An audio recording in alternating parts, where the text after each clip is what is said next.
दोस्तों आज हम बात करेंगे किसी भी एग्जाम को क्रैक करने के लिए सबसे इंपॉर्टेंट क्राइटेरिया, और वो है नोट्स। अगर आप मुझसे पूछते हैं कि विदाउट नोट्स क्या मैं कोई एग्जाम क्रैक कर सकता हूं, तो दोस्तों कोई भी बड़ा एग्जाम विदाउट नोट्स क्रैक नहीं हो सकता। दोस्तों रिसेंटली हमने एक वीडियो बनाई थी 3 secret study tips to score highest in exams, जिसमें मैंने आपको अपनी जर्नी बताई थी from 50% in 12th to 99.45 percentile in GATE. उन 3 टिप्स में एक टिप ये थी कि नोट्स बनाना बहुत ज्यादा इंपॉर्टेंट है। तो चलिए आज हम बात करते हैं कि नोट्स बनाना इंपॉर्टेंट क्यों है और बेस्ट नोट्स किस तरीके के होने चाहिए। नोट्स बनाएं क्यों, इतना टाइम वेस्ट क्यों करें, डायरेक्टली बुक से क्यों ना पढ़ लें।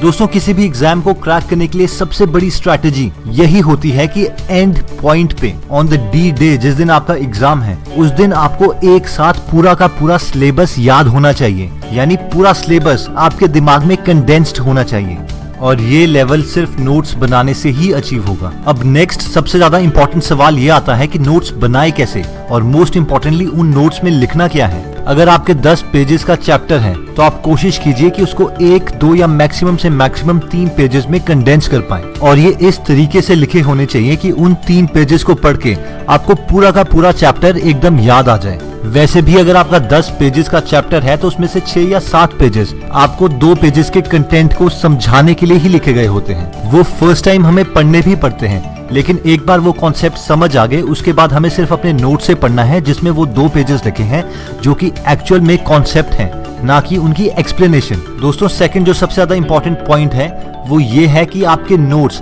एकदम एग्जाम ओरिएंटेड होने चाहिए। इसके लिए आप 2 काम कर सकते हैं। सबसे पहले तो जो भी आपका सिलेबस है उसकी हार्ड कॉपी आपके पास अवेलेबल होनी चाहिए। अब जब भी आप कोई चैप्टर स्टार्ट करें तो अपनी सिलेबस में से सबसे पहला आर्टिकल उठाइए और उसे कवर कीजिए। अगर आपकी बुक में एक्स्ट्रा आर्टिकल्स हैं जो आपके सिलेबस में नहीं है तो आपको वो कवर नहीं करने हैं। दूसरी चीज जो आप कर सकते हैं वो लास्ट ईयर्स के क्वेश्चंस उठा के उन्हें देख सकते हैं कि किस किस तरह के क्वेश्चंस पूछे गए हैं।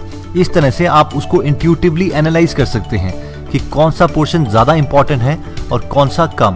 दोस्तों ये साइंटिफिकली प्रूव्ड है कि अगर आप अपने नोट्स खुद बनाते हैं हैंड रिटन, तो वो रिटेंशन पावर को इम्प्रूव करते हैं, यानी आपको ज्यादा देर तक याद रहेगा। और फाइनली हम रेकमेंड करते हैं कि आप अपने नोट्स खुद ही बनाएं, किसी के नोट्स कॉपी ना करें और ना ही किसी और के नोट्स से पढ़ें, क्योंकि बुक लिखी जाती है सबको समझाने के लिए, जबकि नोट्स लिखे जाते हैं सिर्फ खुद को याद दिलवाने के लिए कि आपने क्या पढ़ा था। इसीलिए आपके नोट सिर्फ आपको समझ और आपको ही याद दिलवाएंगे और आपके फ्रेंड के नोट सिर्फ उसको समझ आएंगे। चलिए अगर मैं इस वीडियो के नोट्स बना रहा होता तो वो नोट्स कुछ इस तरीके से होते हैं। हम नोट्स बनाते हैं अपना सिलेबस कंडेंस करने के लिए, ताकि लास्ट मोमेंट में हमारी रिवीजन हो सके। नोट्स बनाने के लिए ये 3 बातों का ख्याल रखना बहुत जरूरी है। 10 पेजेस का चैप्टर मैक्सिमम से मैक्सिमम 2 या 3 पेजेस में खत्म करना है। कॉम्पिटिटिव एग्जाम के लिए सिर्फ सिलेबस वाला पोर्शन ही हमें नोट्स में लिखना है और एक्स्ट्रा कुछ भी नहीं करना।